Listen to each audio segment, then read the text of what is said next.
आई सभे हम मंजीत पांडे आप सभी भोजपुरी श्रोतागण के पैर छू के गोड़ लगतनी आशीर्वाद के कामना रही। हमारा साथे ढोलक पर संगत कर रहल बनी भैया कृष्णा जी ढोलक पे संगत कर रहल बनी। आई एगो सबसे पहले हमने के कुछ करे से पहले सिद्धि दाता के याद करें जा। सिद्धि दाता यानी कि भगवान गणेश जी के कोनो कार्य करे से पहले उनके जरूर याद कल जाला। आए उनके याद करते हुए एगो सुमिरन कल जा उनके कि मंगल के दाता रउआ, मंगल के दाता रउआ बिगड़ी बनाई जी। मंगल के दाता रउआ बिगड़ी बनाई जी। गौरी के ललना हमरा अंगना में आई जी। गौरी के ललना हमरा अंगना में आई जी। आसन लगाइया के शोभा बढ़ाई जी। आसन लगाइया के शोभा बढ़ाई जी।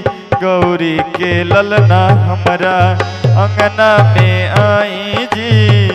गौरी के ललना हमरा अंगना में आई जी। गौरी के ललना हमरा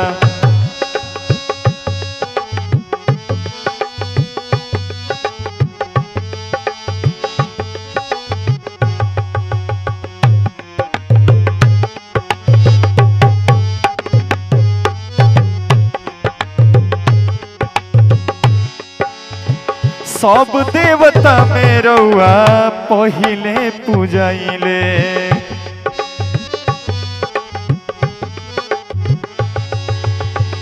भगतन के टेर सुनी देर ना लगाइले।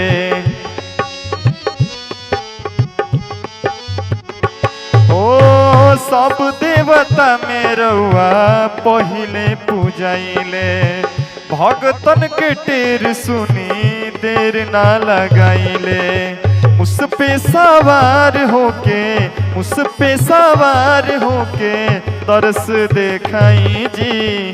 गौरी के ललना हमरा, गौरी के ललना हमरा अंगना में आई जी। गौरी के ललना हमरा अंगना में आई जी। गौरी के ललना हमरा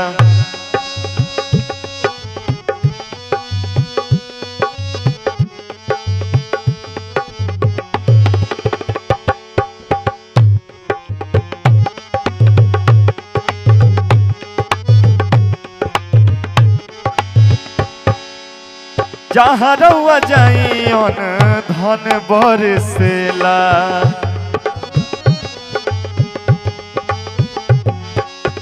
सिद्ध होला काज सब विघन कटेला।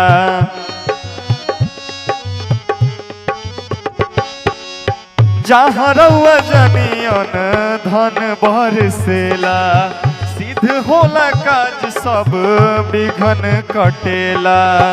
शुभ लाभ रिधि सीधी, शुभ लाभ रिधि सीधी संग में ले आई जी। गौरी के ललना हमरा, गौरी के ललना हमरा अंगना में आई जी।